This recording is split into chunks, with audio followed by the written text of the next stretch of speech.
जैसा कि अभी हमने आपको मल्टी तकनीक से जो गेहूं की बिजाई की हुई है 5 एकड़ में वो दिखाई है, और अभी किसान ने जो ये बेड पे गेहूं की बिजाई कर रखी है तो इसके बारे में हम जानते हैं किसान से। जोनी राणा जी, जो आपने पहले भी बेड पर बिजाई की हुई थी पिछले साल 1 एकड़ में, अब की बार आपने कितना एरिया है जो बेड पर बिजाई की है और किस तरीके से की है उसके बारे में थोड़ी जानकारी दीजिए। अब की बार डॉक्टर साहब हमने 5 एकड़ लगभग बेड प्लांटिंग की है सर। उसके पीछे का पर्पज ये भी है कि हम इसमें इंटरक्रॉप कर सकते हैं। दूसरा, इसको बोने का बिल्कुल ही सॉफ्ट तरीका है। किसान भाई इस समस्या में न पड़े भी कैसे क्या होगा, इसके लिए सिर्फ हमने एक बेड प्लांटर की जरूरत रहेगी। उसके बाद हम सूखे में 2 बाही करके सुहागा लगा के और 25 किलो मैक्सिमम सीड का छींटा लगा देंगे प्रति एकड़। उसमें हमने लगभग 15 से 20 किलो हम सीड बचा लेते हैं, और फिर उसके बाद हम बेड प्लांटर से इसके बेड का निर्माण करके उसके बाद हमने पानी लगाना। हाँ जी, पानी लगाते ही मात्र 5 से 6 दिन के बाद आपके बेड हरे भरे नजर आने शुरू हो जाएंगे। तो ये अभी हमारी जो गेहूं है वो कितने दिन की होगी है इन बेडों पे? ये गेहूं जी मात्र 12 दिन की है। 12 दिन? हाँ जी, 12 दिन की है। ये देखो अभी तक इसमें बेड के अंदर सीलन बरकरार है, यानी 24-25 नवंबर के आसपास की बिजाई की हुई है। बिल्कुल जी बिल्कुल। इसके 4 फायदे हैं डॉक्टर साहब। सबसे बड़ा फायदा ये है कि जितनी मर्जी बारिश हो जाएगी हमारी गेहूं की फसल को कोई नुकसान नहीं, पानी खड़ा नहीं होगा। दूसरा फायदा ये रहेगा कि हमने अपने खेत के मात्र 1/3 हिस्से को पानी देना है, क्योंकि मैक्सिमम हमने बेडों में घेर दिया है। तो जो खाइयां हैं वो सिर्फ 1/4 हिस्सा बच जाता है, उसमें पानी लगाना है, जिससे पानी की भी कम से कम किसान इसमें 75% तक बचत कर सकते हैं। बिल्कुल जी, मैक्सिमम। और एक बार का पानी दिया हुआ मैक्सिमम से मैक्सिमम दिन निकाल लेगा सर। और सबसे इसका बड़ा फायदा है, जिस पर्पज से हमने इसको शुरू किया है, हम इसके अंदर इंटरक्रॉप कर सकते हैं। आने वाली कुछ फसलें जैसे भिंडी की है, भिंडी की फसल हम दिसंबर लास्ट या जनवरी के महीने में इसके अंदर बिजाई कर देंगे खाई के अंदर। तो आप इसमें इंटरक्रॉपिंग में भिंडी भी ले सकते हो, जैसे मूंग की बिजाई भी आगे बिल्कुल सर, क्योंकि अगर हम सिर्फ गेहूं और जीरी वाला फसल चक्कर रखेंगे तो फसलों के पीछे जो खर्च है वो बढ़ता जा रहा है और बचत के नाम पे किसान को कुछ नहीं मिलता।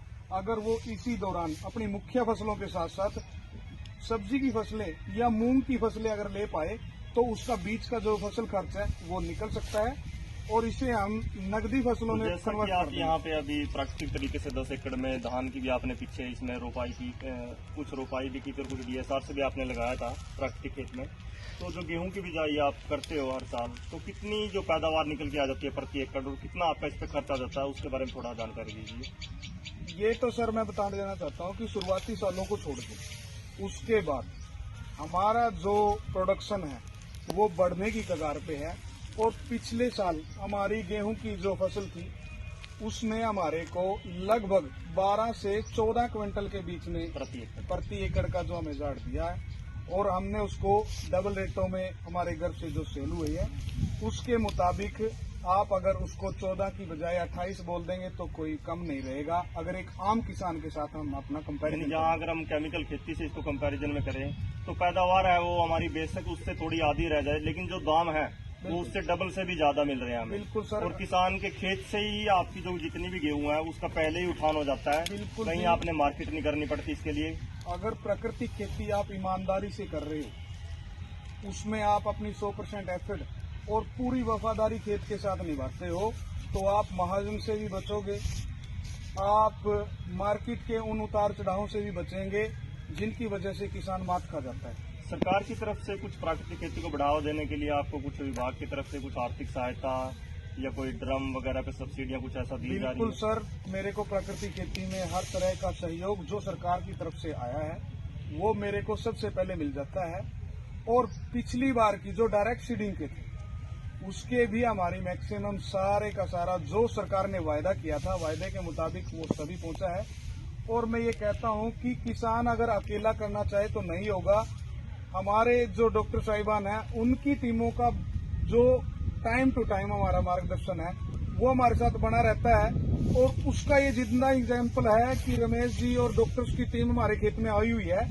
ये वीडियो बनाने का एक मुख्य पर्पज ये भी है कि वो देखें कि दोनों के संबंध कैसे हो सकते हैं, लेकिन वो संबंध तब बनेंगे अगर किसान भाई भी इसमें पूर्ण सहयोग करें, अपने अफसरों का सहयोग करें और उनसे मार्गदर्शन लेकर अगर वो चीज करेंगे, क्योंकि एक्सपर्ट की राय के बिना कोई चीज नहीं बन पाती।